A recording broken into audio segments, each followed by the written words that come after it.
Hey, Browns fans, Spencer German with you as we get you ready for Week 7 in the NFL. Browns and Bengals obviously getting ready to do battle at the stadium here behind me. I'm going to keep this pretty short and sweet because I know people are getting into the stadium. I need to get into the stadium. But there are some important things to talk about here pregame, including the fact that the Browns, before kickoff here at 11:30, when they always put out their inactives, made Jameis Winston the emergency third quarterback. He's inactive for today, theoretically, but could come in an emergency situation. Promoting DTR to the primary backup for Deshaun Watson.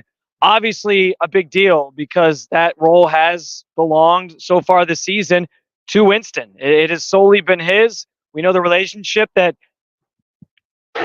he's obviously developed with Deshaun Watson throughout his time here already. And the fact that they're making this change sort of hints at the idea that potentially, if things go south for for Deshaun Watson, that DTR could be ready or in line to sort of step in here, and this could be the first stages of a potential Deshaun Watson benching if things go that way today. We'll see. We'll find out what that looks like. But obviously, some big news here pregame before they kick things off. The other big news going on today at Huntington Bank Field, of course, is the return of Nick Chubb after more than a year away from football following that severe knee injury he suffered in the Steelers game last year. Chubb is poised for a return. Kevin Stefanski made it clear he would be on the field today. That came to fruition in the inactives, despite the fact that he was questionable. He is good to go today, and he is going to be on some sort of pitch count. He's not going to see a massive workload like we're maybe used to seeing with Nick Chubb, but his impact, as we've sort of seen throughout the week from players talking about it and otherwise, is almost immeasurable. I mean, I don't know that everybody I think the best summation we got was from Myles Garrett, who said, when Nick Chubb is out there, he feels like a fan. Like he is watching Nick Chubb with this aura and this awe just about the way that he plays and goes about the game. And so it's an exciting day, despite the circumstances surrounding this team. On some level, it feels a little disingenuous because they're trotting him out there as kind of this dark knight in shining armor, if you will, to use a Batman reference, to sort of save the season and cover up for a lot of the problems going on with this team right now, specifically on offense and specifically with the quarterback. But on the other hand, I do think it is a distraction that the fans need right now and something to feel good about, as this season already feels like it's on the brink at 1-5. And they continue to talk about how, hey, they got their division games in front of them. They got 10 AFC games in front of them. This is maybe the start of some sort of streak here or something positive.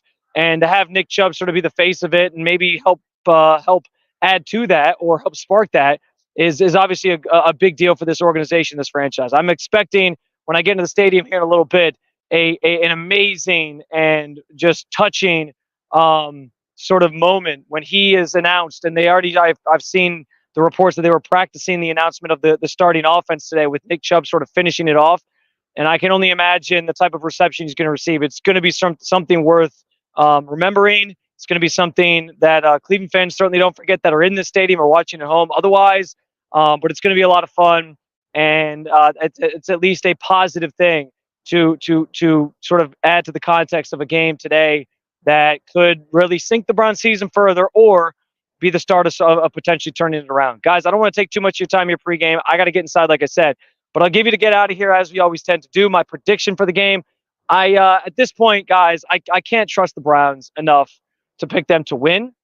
I think you guys know that about me at this point. It's just been it's been a grind trying to decide if they're going to win games each week or not, and there's just too much wrong. But what I will tell you is they'll cover the spread. 5.5 is what it was at last I checked coming into today. Bengals favored on the road here in Cleveland, despite this being a place where Joe Burrow struggled throughout his career. I'm going to say the Bengals win 24-23. And the bone I'll throw the Browns for another week, because this is the only thing I can bank on at this point. Eventually I'll get it right, is that the Browns will score 20 points today. There you go, folks. And maybe if it's a close game, they can eke it out at the end. But the Bengals defense is not good.